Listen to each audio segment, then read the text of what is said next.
Series, Olascuaga, the champ, 26 years old, taking on the 28-year-old Camacho Jr., who has a 66-inch reach, which is 1 inch longer than Olascuaga, but all in all, these guys look about the same.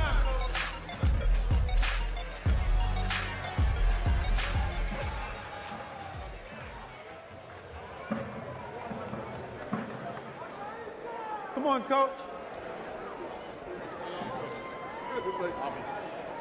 All right, boxers, we went over the instructions earlier. As a reminder, obey my commands at all times, protect yourself at all times. Touch gloves. Good luck to you.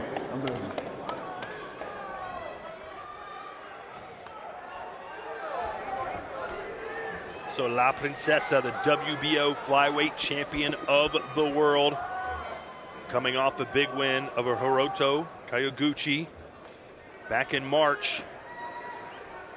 And before that, a first-round knockout over Jonathan Gonzalez in October.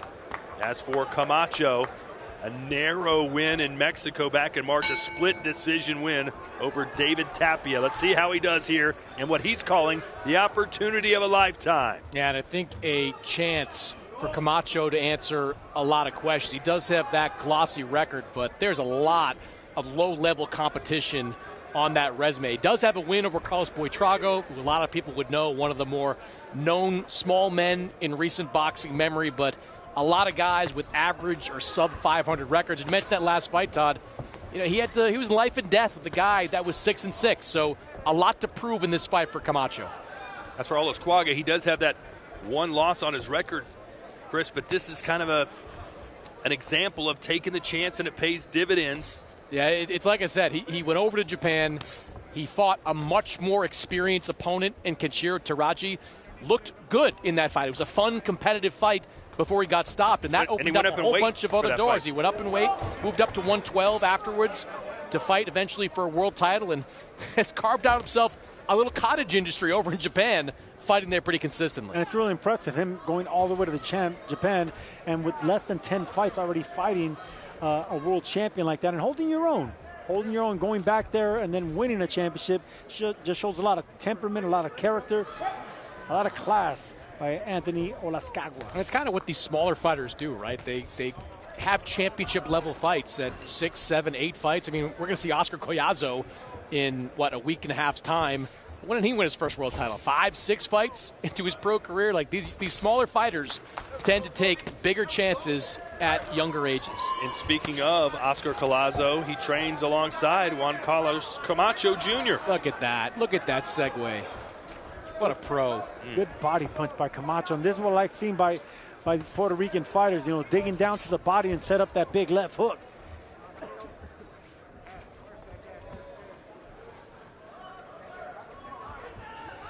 Good movement by Camacho, moving laterally, but just not overboxing, still staying in the distance to land shots. This is boxing right here. This is controlling the range, not over moving. And Todd, it's another example. Yeah, I was just going to say. The one guy putting pressure and the other guy using the entirety of the ring. That has been the theme of this underdog card. Yeah, and right now I'm liking the boxer. Camacho's landing some good shots, controlling the tempo of this fight, not letting Olascuaga make it a physical fight. And good upper body movement, good defense. Camacho with leopard print trunks, Olascuaga with zebra printed gloves. So pick your animal. See a big size difference in the ring. Olascuaga is just feels like he's significantly bigger, like a weight class or two bigger, standing next to Camacho. He's taller. I think Camacho filled out nicely with muscular.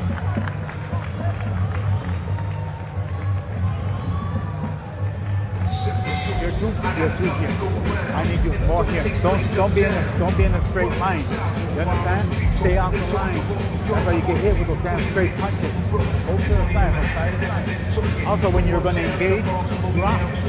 Bend your knees and close your guard and then fire your punches. You go inside, outside, I don't care what you do, but make sure that you bring your body down. And this is what I'm seeing by Camacho.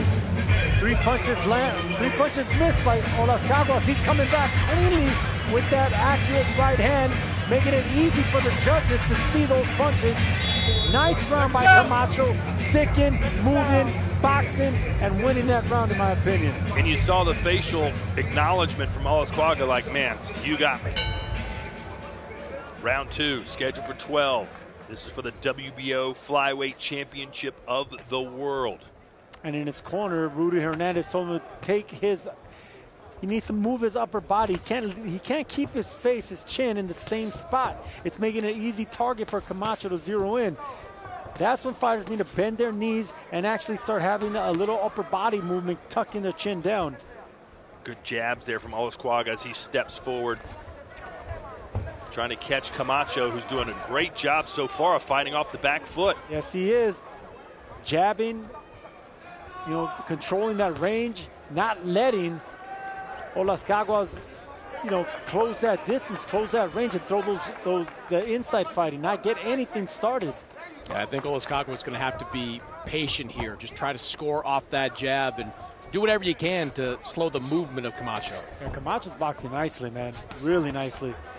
He's paying homage to the great Camacho with those shorts, and he's power boxing, moving nicely, just like the great Camacho. As an amateur, Camacho boxed Shakur Stevenson at the 2014 World Youth Championships. 11 years ago. Whatever happened to that Shakur Stevenson guy? Turn out any good? Oh. Good counter there by Olascuaga. Yeah, El Indio looked like he bent like Gumby. A little low blow maybe there. Deep breath from Camacho. Right back into the fire. A right hand connects there for Olascuaga, who you can tell is the stronger fighter. Camacho mixing it up. You know, that's dangerous, though, Sergio. He's digging his heels in, and he wants to get the respect of Olascuaga. That is dangerous. Yeah, that's very dangerous. He's getting more than respect right now. He's taking some huge shots from Olascuaga, and he's got him back against the ropes again. Rights and lefts. Camacho might be in some real trouble here. Get out the ropes, man.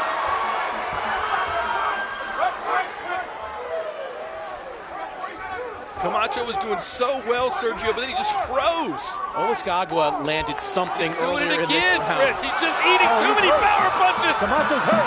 The champ is battering the challenger right now. We might get a stoppage here in round 2, and we do. It's over. Anthony Olascuaga defends his WBO world title. That was a royal performance by La Princesa Olascuaga with the knockout that everyone wanted to see here tonight on the underdog, turning heads. What a performance. La Princesa looking pretty in Vegas tonight. That is how you take advantage of an opportunity. Not only are you fighting on the main event of this debut underdog series, not only are you fighting in front of the deepest pockets in boxing in Turkey Al-Sheikh, but you are fighting for a bigger opportunity. There are a couple of big fights out there that were awaiting the winner of this fight. Ricardo Sandoval, who's got 2 belts at 112 pounds, he's going to be looking for a unification fight. Overseas, you've got Galal Yafai. Matchroom was involved with making this fight. Galal Yafai, popular. There's a payday out there for Olascuaga, who has proven that he's willing to go on the road to win or fight in a major fight. So that was everything Olascuaga could have been looking for and then some.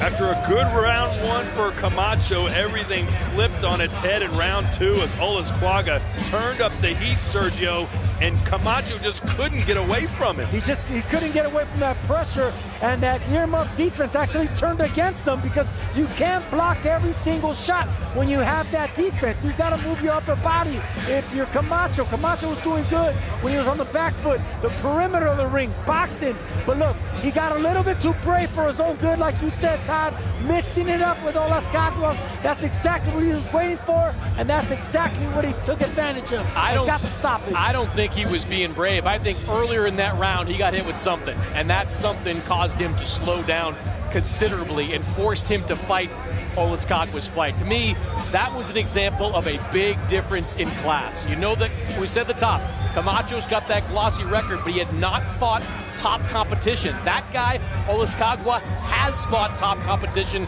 and we saw the difference tonight. Well, ladies and gentlemen, former welterweight champion Jaron Boots Ennis to make his debut at super welterweight against Usama Lima in a WBA title eliminator. That's October 11th at the Wells Fargo Center in Philadelphia and live on the global home of boxing. That's us right here on DAZN. What kind of fight do you expect October 11th, Chris? I think it's to be physical. I know a lot of people are dismissing Lima as something of an unknown, but he is ranked in the top 10 by 3 of the 4 sanctioned bodies. He has been on a run since his first pro loss against a lot of undefeated fighters. I think that Lima-Boots fight is going to be a banger. Agreed. Well said. Thank you, Ferrer. Right now, though, all eyes on Anthony Olascuaga, who improves to 10-1 and gets his 7th knockout. Man, he's a lot of fun to watch. And the eyebrows are done, the hair is dyed. He says everything has to look tip-top when I make my walk to the ring. And Sergio, he looked just as good in the ring as he did out of it, didn't he? Yeah, he did, man. And that's what you like to see, man. You know, when you want to fight, when you want to be a pretty boy, you want to fight like a pretty boy. You want to actually leave unscathed as well. Get the knockout, move on to the next one. Stay pretty. If you look good, you fight good. If you fight good, you feel good. Yeah, I think you got it mixed up. If you look good, you feel good. If you feel good, you fight good. That was Roy Jones Jr., who's in the building tonight as well. Just saw one of the all-time greats. Let's make it official as we go back to Cheryl. Ladies and gentlemen, here at the Underdog, referee Harvey Dock shuts this battle down at 2 minutes, 36 seconds of round 2 for your winner by technical knockout.